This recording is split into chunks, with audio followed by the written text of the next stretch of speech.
Claire Fox and Rod Liddell still to come, but it's time now for US superstar journalist Megyn Kelly. Now, it wasn't so much that Harry and Meghan scuttled away from the Jubilee back to their kingdom of woke, but it was how they did it. With breathtaking hypocrisy, the same couple that lectured us that, we need to do better about stopping or allowing things that are causing so much harm to so many of us, like air travel, and who recently even launched a campaign for sustainable travel with their company Travelers. Well, they decided that this was their greenest ride home. A Bombardier Global 6000, summed up by one stunned royal commentator as a, quote, Russian oligarch kind of jet. Experts say it would have belched out 10 times more carbon than if they had practiced just an ounce of what they preach and taken a commercial flight. Well, at least their journey home in disgrace was comfortable, unlike the loud and angry booing they received as they left St. Paul's Cathedral.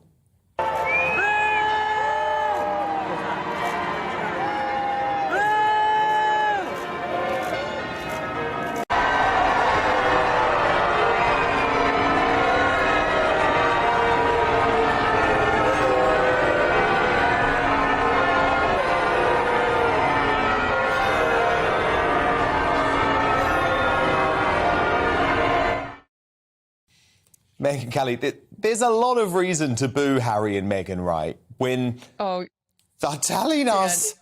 Anyway, you just go, Megyn. I just want to hear you on this. Just go. I was just going to say that, they were walking down those steps hearing those boos going, what a bunch of racists. Racists everywhere. They will never come to terms with why the public has turned against them in your country and in mine. People can't stand them now because they realize they're a couple of frauds. Their environmentalism is a fraud. Their perpetual victimhood is a fraud. Their supposed need for privacy is a fraud. And like any frauds, if you spend enough time watching them, they expose themselves over time. The environmental thing is fun, though. I mean, I just went back just for kicks to look at, what they've said in the past. And as you point out, the actual Travelist, their eco-friendly tourism initiative in 2019 could be the worst.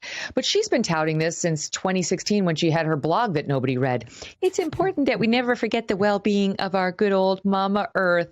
What did Mama Earth think about your carbon footprint on your 13-passenger jet that had its own separate stateroom on the way home? All right, let's start with the biggest joke of them all. Harry and Meghan's climate activism. These two have spent years telling you and me that we need to cut back, that we need to stop flying, that we need to do our part to save the planet. And yet, every time they're spotted traveling, they're in a gas-guzzling, carbon-belching private jet. Let's go back to 2019. Harry and Meghan launched Travelist, an organization aimed at promoting sustainable travel. Now let's pause for a second. What exactly does sustainable travel even mean? If you guessed rules for the peasants while the elites do whatever they want, you'd be correct. And this time they outdid themselves. Dan Wootton lays out how, after their brief, awkward Jubilee appearance, Harry and Meghan skipped the rest of the celebrations and boarded a private jet, one of the most carbon-heavy forms of travel on the planet. Think about that, folks. They could have flown first class, business class, or even premium economy, but nope. They had to fly in their Russian oligarch-style jet, polluting the skies while wagging their fingers at the rest of us. Does this sound like sustainable travel to you?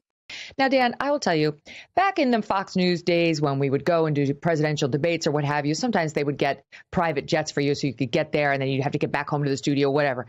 And I would travel with my assistant or my hair and makeup team, whatever.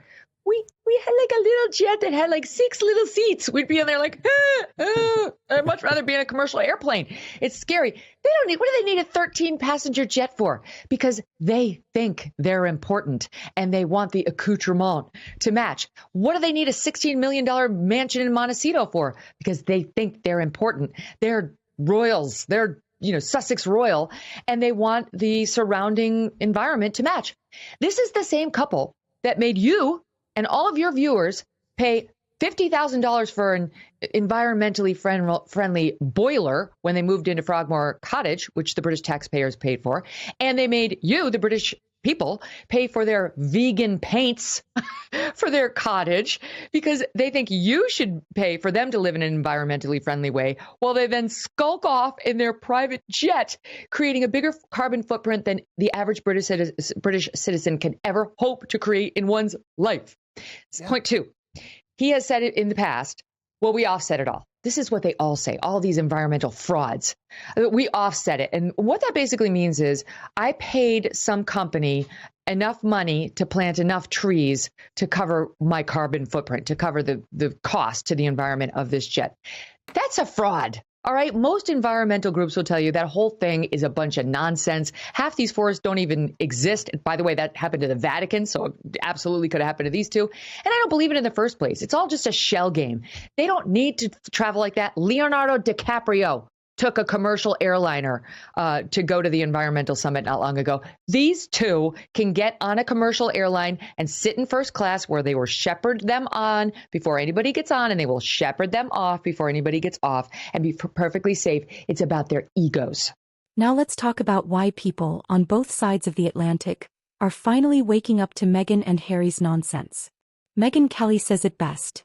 The UK and the US are done with these two. Because people hate being lied to. And let's be real, Harry and Meghan have built their entire post-royal careers on lies. They needed to leave the royal family for privacy. The press was racist to Meghan, no proof provided. They care about the environment while flying around in private jets. They're victims of the media, while signing multi-million-dollar deals with Netflix and Spotify. The hypocrisy is off the charts. But guess what? People aren't buying it anymore. In the UK, they were booed at St. Paul's Cathedral during the Jubilee. In the US, their approval ratings have tanked. Even mainstream media outlets are finally calling them out. These two preach from their Montecito mansion, demand applause, and expect the world to obey their nonsense. But when push comes to shove, they expose themselves, time and time again. They don't care about the climate. They don't care about honesty. They care about control. Yeah, it is. But the irony is, Megyn, I don't give a damn if they want to catch a private jet. I've got lots of rich and famous friends who are prepared to pay for these things. Right? I don't give a damn. Just never, ever tell me again how I should travel. Never do that again. Because you are the biggest hypocrites in the world, and we should just block out their preaching. People are still listening to them on certain things. I still think that they have this platform because some people think they're in earnest. But the hypocrisy is totally rank. I agree with you. I know a lot of people who fly private, whatever. They don't lecture the rest of us on how we need to live. And then, by the way, these two to and fro, everywhere you see them, they're getting out of Range Rovers.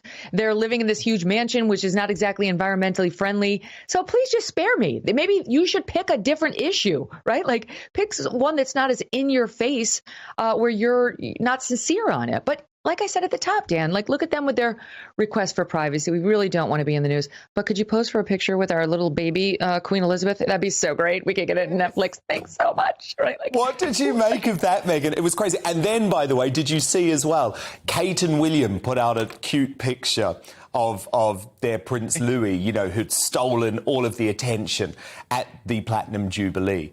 And literally, within a few hours' time, Harry and Meghan, they had to release their own picture of Lilibet, didn't they? Because it's all just a game to them. It's a PR battle and it's pathetic.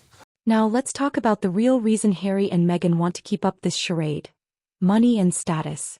Megyn Kelly absolutely nails IT when she calls them out for their obsession with wealth. A $16 million mansion in Montecito. $100 million Netflix deal. Private security, luxury cars, and A-list events. These two claim to be just like us, but their lifestyle says otherwise. And let's not forget, Meghan's entire career is built on image. She tried to become a Hollywood A-lister and failed. She married into royalty, then trashed it. Now she's using activism as a brand to stay relevant. This was never about the environment. It was always about staying in the headlines. But honestly, the worst thing she's done in the past month, we haven't even touched on. Speaking of putting out inappropriate pictures, she went to Uvalde, Texas, the scene of a mass murder of children here in the United States. No one did that. not a single celebrity saw the mass murder of children and thought, this is a photo opportunity for me. So Only gross. Meghan Markle did. She couldn't go fly off and see her dad after his illness and his stroke, but she found time to fly to Uvalde. And the reason you know it was about PR is because she made sure she was photographed and in all the magazines back here as pays tribute to the fallen. You want to know how you pay tribute to the fallen? In your prayers, when you're speaking to the Lord, in a donation to the organizations that will help these families pay for the funeral costs. And if you feel you must go to Uvalde, Texas, where you're naturally going to draw attention away from the families who are grieving, then you do it privately and you don't go anywhere near the actual memorial site where all the cameras are lined up and you know it. That dwarfs anything about her jet. She's and got a her kid Netflix that show. we've talked about. She's got a Netflix show. She needs the content. I mean, I agree with you. It was sick, but she wants material. And that sums up this person. Mm-hmm. Do you think the boos are going to make their way into the Netflix? I have a feeling they might be edited out. No, I doubt it. Thank you so much, Megyn. And of course, Megyn. So what's the takeaway? Meghan and Harry's climate activism is a complete fraud. The public, on both sides of the Atlantic, has had enough of their hypocrisy. They are not victims. They are entitled, manipulative elites. Their privacy excuse is a lie. They crave attention and power. Folks, this isn't just about Meghan and Harry. This is about exposing how elites manipulate the system for their own gain.